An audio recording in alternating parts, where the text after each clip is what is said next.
This next poem is after the poet Oliver Baez-Bendorf. My therapist asked what kind of man I want to be.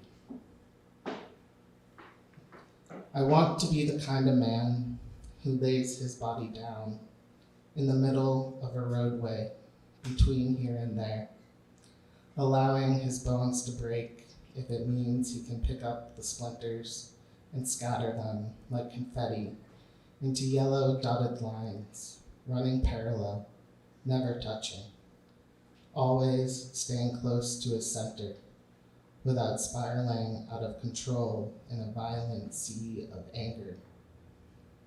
The kind of man who is a warrior walking through the streets, holding the hand of girlhood in one palm, of boyhood in the other palm, while passers-by squirm in their shoes, trying to reconcile his curvy hips with his broadening shoulders.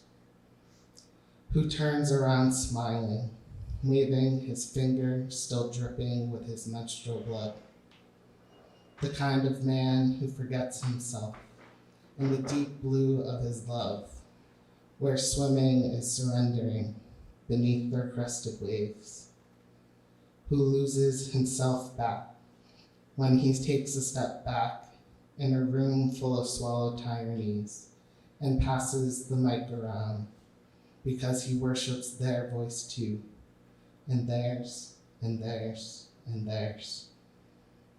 I want to be the kind of man who anchors himself to the moon, who tenderly dips his oars beneath murky waters, gliding gently over ripples in a sturdy canoe, who still cries as he tosses his heavy iron heart overboard, dead weight sinking, settling between her empty ribcage bones, assertively curving up towards him, whose body is soft on the surface, is buoyant and light, who can walk on water without always breaking the ice.